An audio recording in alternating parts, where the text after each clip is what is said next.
오늘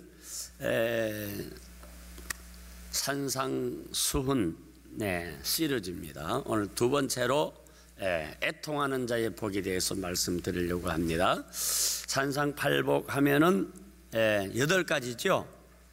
네. 자, 제일 처음에 뭐요? 심령이 가난한 자. 그 다음에 두 번째는 애통하는 자는 복이 있다. 그 다음에 세 번째는 온유한 자는 복이 있나니 자기 땅을 기업으로 받을 것이. 그 다음에 뭐요? 의에 줄이고 목마른 자는 복이 있나니. 그 다음에 긍휼히 여기는 자는 복이 있나니. 그 다음에 마음이 청결한 자는 복이 있나니. 그 다음에 화평케 한 자는 복이 있나니. 그 다음에 을을 위하여 핍박을 받는 자는 복이 있나니. 그래서 이 8가지 복, 이 8가지 이 복이 참 귀한 복이에요. 왜냐하면은 우리 성도들이 복을 받기는 받아야 돼. 복을 받는데 완전한 복은 뭐냐? 이 8가지 복을 다 받으면 완전한 복이라는 거예요. 그래서 우리가 성지순례 가보면요, 그 갈릴리 그가 보이는 그 정상에 올라가면 팔복정이 있어. 팔복정. 예수님께서 이 복음을 가르쳤던 그 산 위에 지금도 이렇게 정자가 있어요. 그 다음에 또 그 밑에는 팔복교회도 있잖아요. 팔자가 좋은가 봐요. 팔자가. 팔자 좋으시기를 바랍니다. 팔자가 좋아요. 그 음악도 여러분, 이 팔자가 들어가야 완전한 음악이 되는 거요. 음악도 뭐요? 도레미파 솔라시도 파른계라는. 그 음악도 파른계라는 거. 이게 완전한 거예요. 근데 동양 음악은 뭐요? 몇 음계요? 궁상각치요. 5음계잖아. 그 유럽의 음악은 8음계예요. 음악도 8음이 이게 화음을 이룰 때에 이게 음악이 아주 우리에게 마음에 평화로움을 준다 이 말. 그렇죠? 그다음 그런 거 가만히 보면은 중국 사람이 이 팔자를 좋아하거든요. 중국 사람들은 이 팔자를 왜 좋아하느냐? 미신에서 오는 거예요. 원래 사주팔자, 사주팔자, 그죠? 사주는 뭐요? 우리 인생이 태어난 네 기둥, 생년, 월, 일, 시, 연, 월, 일, 시. 요것이 인생의 네 기둥이라는 거예요. 근데 연도 보면은 두 가지가 나와. 간지라 그래. 한 연에. 그죠? 그래서 올해 2019년이죠. 그 연에 두 가지가 나와. 그게 뭐요? 올해는 무슨 년? 무슨 년이에요? 기해년이야. 기해년. 기해잖아. 두 가지. 기해. 그죠? 그래서 이 인생의 이 네 기둥에 두 가지가 나요. 이걸 가르쳐서 뭐요? 여덟 팔자잖아요. 그래서 이 중국 사람 팔자를 얼마나 좋아해가지고요. 그래서 팔자만 나오면은 그때는 그냥 막 백화점 가서 막 무조건 산다는 거예요. 북한 사람들은 또 구자를 좋아해요. 그래서 구구절. 여러분 미사일 쏠 때 가만히 보세요. 미사일을 아무 때나 안 쏩니다. 구자가 들어간 달이나 구자가 들어간 뭐요? 일이나. 그 다음에 북한의 행사가 뭐요? 구구절. 그래서 그 북한 사람들은 이 구자를 좋아해요. 우리 한국 사람들은 몇 자를 무슨 절을 좋아할까요? 7자를 좋아해요. 한국 사람들은 7이 들어요. 럭키 세븐이라 그러고 행운의 7자라 그래요. 그 나라들마다 그 숫자를 좀 좋아하는 게 있는데 이 팔자가 좋기는 좋은가 봐. 여러분들 팔자 좋기를 바랍니다. 자, 그러면 우리 성도의 복도, 복은 복인데 8가지 복이 완전한 복이다. 자, 그럼 오늘은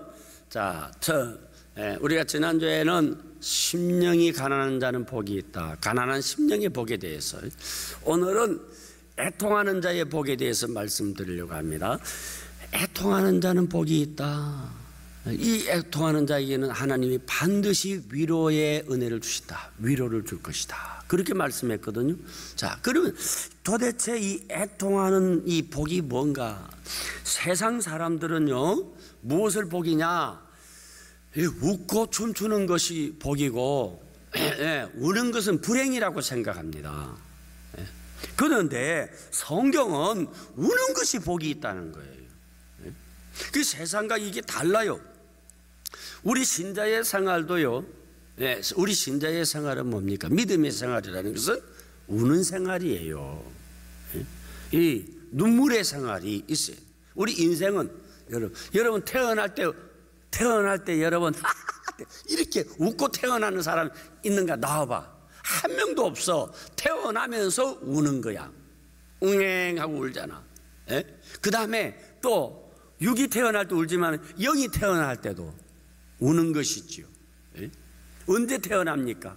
내가 내 죄를 깨닫고 통해 자복할 때에, 주여 내가 죄인입니다 할 때에 여러분들 0이 태어나는 거야. 아멘?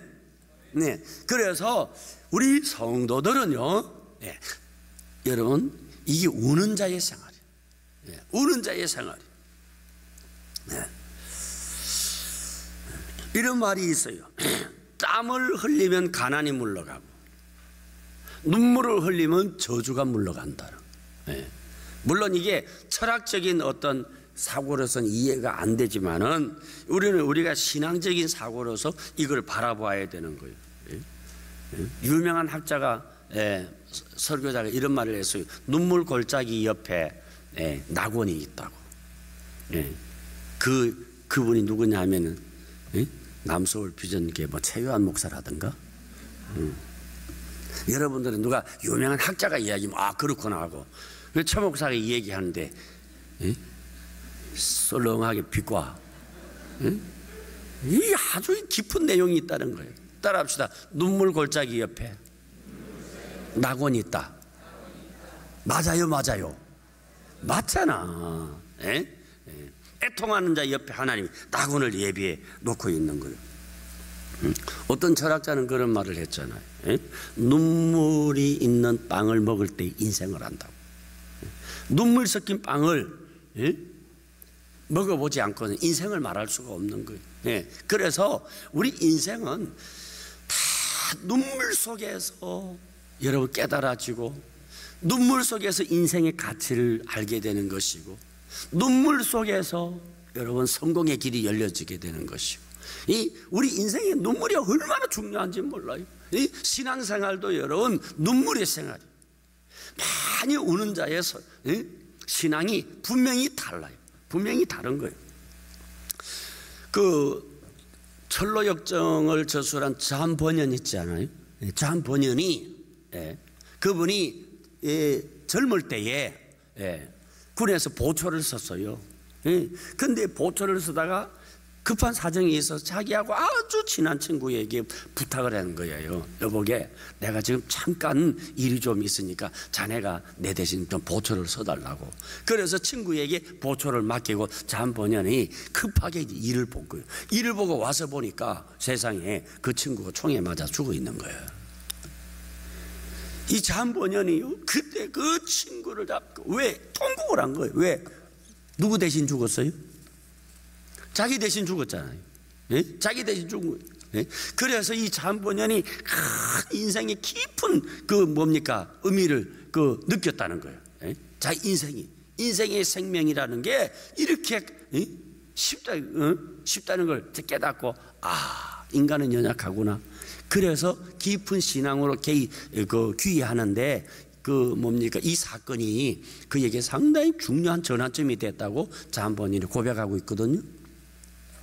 여러분들도 마찬가지 아닙니까? 내 자녀가 혹시 먼저 죽는다든지, 아니면 내가 사랑했던 그 아내가 먼저 죽었다. 에? 에? 내 남편이 먼저 암에 걸려서 죽었다. 어떤 질병에 의해서 어떤 사고로 죽었다. 그렇게 되면은요, 대체적으로 여러분 뭡니까? 인생을 깊이 깨닫습니다. 그러니까 그 슬픔이 슬픔으로 끝나지 않고, 여러분 보통 그러한 사건이 오면은 자기 인생에 깊은 퀘션을 던져준다고. 그리고 자기도 발견하고 자기가 새롭게 인생을 살아야 되겠다, 그런 느낌을 갖게 되는 거예요. 오늘 여러분들에게 이 애통하는 진리를 깨닫고 그 애통하는 복을 누리시기를 바랍니다. 그렇다면 애통에 대해서 우리 알아야 되겠죠. 이 애통이 도대체 무슨 애통이냐 이거죠. 그죠? 이 애통은 무슨 애통이냐? 제일 먼저 우리가 애통해야 될 것은 죄의 문제입니다. 죄의 문제. 예수님이 이 세상에 오신 목적이 뭡니까? 죄 문제 때문에 어떤 인간의 죄 문제. 그렇죠? 그래서 예수님께서 오셔서 제일 먼저 입을 열어 외친 말씀이 뭡니까? 회개하라는 거예요. 그죠? 회개하라는 거예요. 하나님의 성령이 내게 오면 제일 먼저 내게 외치는 성령의 소리가 뭡니까? 회개하라는 거예요. 회개하라는 거예요. 그래서 여러분, 애통하는데 뭐에 대한 애통이냐? 죄에 대한 애통이라는 거예요. 우리 인간은 여러분 섰다고 할 수가 없어. 왜? 자꾸 넘어지니까. 자꾸 넘어지는 거예요. 하나님이 그렇게 사랑받는 다윗을 보세요. 다윗이 어떻게 됐습니까? 그 다윗이 그렇게 범죄할 사람이 아니에요. 근데 왜 그렇게? 연약하니까. 연약하니까. 세상에 자기의 충신 아닙니까? 우리아가. 우리아는 충신입니다. 민족을 위해서, 왕을 위해서 생명을 바쳐 전쟁터에 가 있을 때 다윗은 범죄하지 않았습니까? 그러니까 우리는 여러분, 사람이 범죄했다고 해가지고 지탄하면 안 돼요. 우리 인간은 언제든지 범죄할 수 있어요. 내가 좀 깨끗하면요, 내가 좀 깨끗하면 대부분요, 범죄하고 잘못된 사람 보면은 아이고 저거 인간 아니야, 저게 어떻게 예수 믿는 사람이야, 우리가 그렇게 할 수 있잖아요.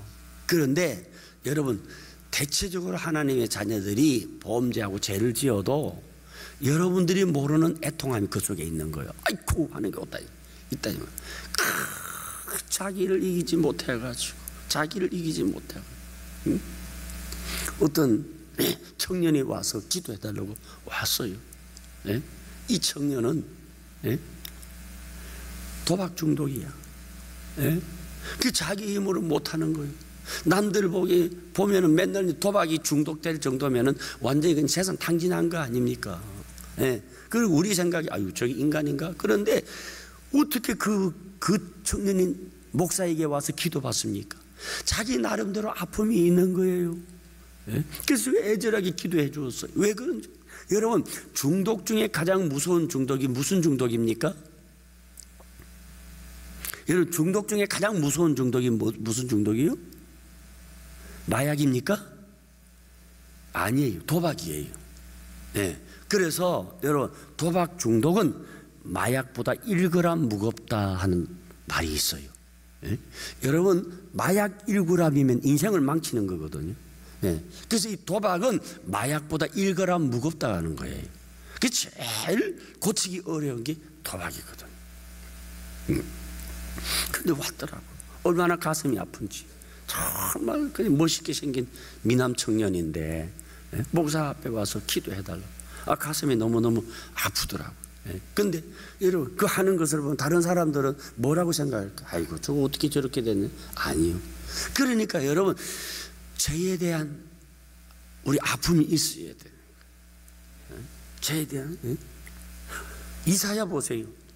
이사야가 우시야 왕이 죽던 해에 성전에서 기도할 때에 이사야가 뭐라고 했습니까? 화로다 나여 망하게 되었도다. 탄식했잖아요. 통곡했잖아요.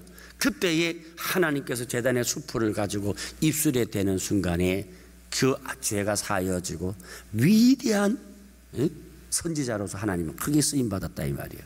그렇죠? 예. 그러니까 여러분, 하나님 앞에 선 사람은 누구나 결백하다고 할 수 없어요. 여러분 깨끗합니까? 그건 은혜 주어서 깨끗한 거지. 예? 만약에 하나님 은혜가 없다면 여러분들은 우리는 더할 사람 아니에요. 예? 그래서 내 주변에 어떤 누구를 보고서 절대 판단하지 마세요.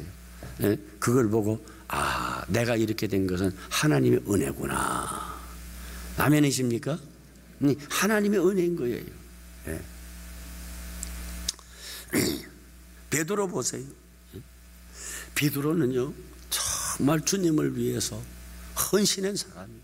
배와 그물을 버려두고 일생을 주님을 따라서 목숨 걸고 배 예수님이 잡힐 때에 그 제사장의 그 종의 귀를 칼로 자를 정도로 생명을 걸고 주님을 지켰지만은 바로 그때에 대제사장이 뜰에서 예수님 부인했잖아요. 나 예수 모른다고. 한 번만 했습니까? 또 저 사람 예수와 함께 다닌 사람이니까 아니다고. 예수 모른다고. 저 사람 목소리가 갈릴리 목소리라고.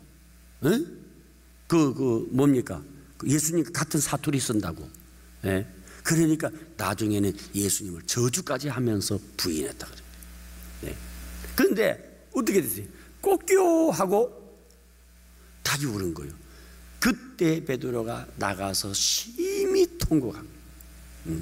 여러분, 베드로가 여러분 그렇게 주님을 배신할 사람입니까? 여러분, 다윗이 그렇게 중신을 배신해 가지고서 그런 죄를 범할 사람입니까? 우리가 볼 때는 아니다 이 말이지. 그러나 범죄했잖아. 이게 인간이에요.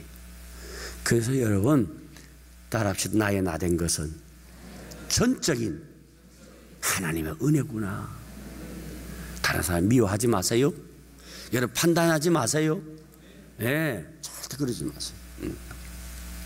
시편 34편 18절 한번 볼까요? 시편 34편 18절 뭐라고 되어 있는지요? 자, 같이 한번 읽어봅니다. 시작. 여호와는 마음이 상한 자를 가까이 하시고 충심으로 통회하는 자를 구원하시는도다. 아멘. 그러니까 마음이 상해가지고 괴로워하고 그 다음에 충심으로 통곡하며 하나님 앞에 회개하는 자 주님은 구원해 주시는 것 믿으시기를 바랍니다. 그 다음에 51편 17절 시편 52편 17절에도 같은 내용입니다. 같이 한번 읽어볼까요? 같이 읽어봅니다. 자, 17절 시작. 하나님께서 구하시는 제사는 상한 심령이다. 하나님이여 상하고 통회하는 마음을 주께서 멸시하지 아니하시리라. 여기 보세요. 하나님이 제사가 뭡니까? 상한 마음. 그런데 어떤 제사입니까? 보세요. 그 밑에 보세요. 통회하는 마음. 통회하는 마음은 멸시하지 않는다. 그래서 하나님 아버지, 나는 부족합니다. 나는 연약합니다. 죄인입니다. 고백할 때에, 그러면서 하나님 앞에 통곡할 때에 하나님은 반드시 위로해 주시고 구원해 주시고 멸시하지 않는 것을 깨닫기를 바랍니다.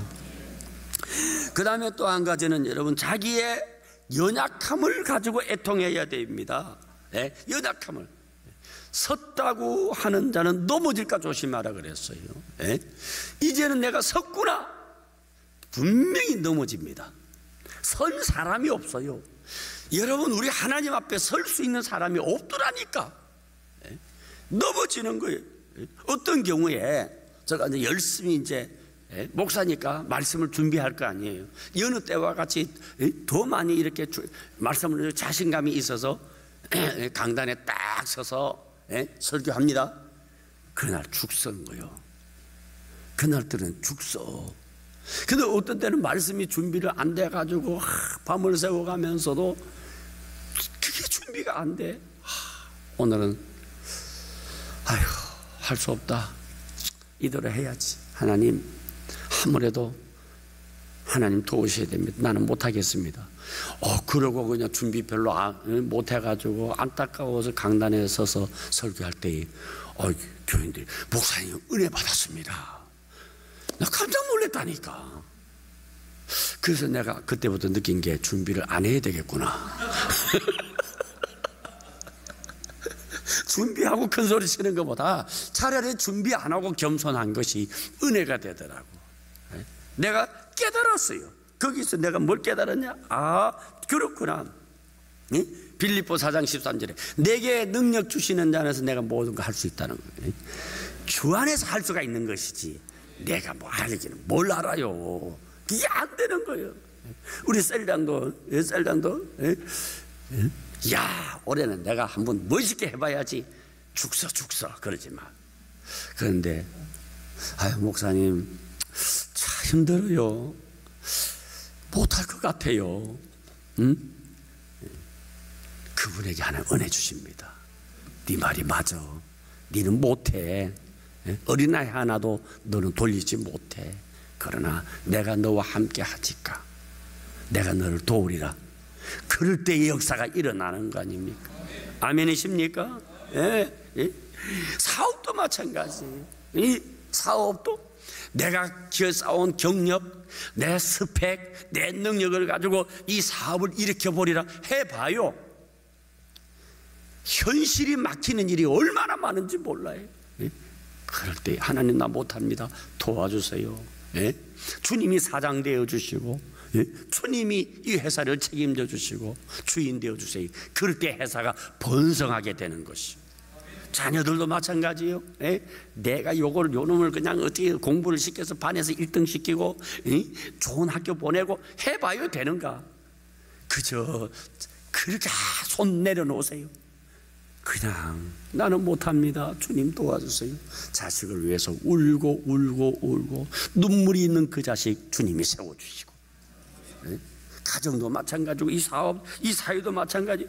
그래서 그렇게 내가 할 수 없다고 애통해하고 안타까워할 때 할 수 있거든요. 무슨 말이냐? 믿는 자에게는 능치 못함이 없느니라. 내가 너와 함께 하리라. 주님이 역사해 주시는 거야. 이런 말이 있어요. 태양이 계속 비치면 옥토가 사막된다고. 태양이 계속 비치면 옥토도 사막되는 거예요. 여러분, 옥토가 되려면 반드시 여러분 어두운 밤도 있고 비도 있어야 되고 구름도 있어야 되고 뜨거운 태양도 있어야 되지. 태양만 비춰보세요. 옥토가 되는가? 여러분의 심령이 옥토 같은 심령, 은혜로운 심령이 되려고 하면은 여러분 하나님의 구원의 축복을 바라보고 우리가 기뻐하고 하나님의 은혜에 대해서 기뻐해야 되지만은 내 자신의 연약함을 보고 애통할 때에 여러분에게 더 큰 은혜가 될 줄로 믿으시기를 바랍니다. 그래서 오늘 우리 이 시간엔 애통하는 자는 복이 있다고 했습니다. 그 외에도 여러분 여러 가지가 있겠죠. 우리가 애통해야 될 게 개개인적인 거 많이 있을 거예요. 오늘 이 시간에는 한번 애통하는 자의 복의 은혜를 깨닫고 하나님 앞에 애통할 수 있는 여러분 되시기를 바랍니다.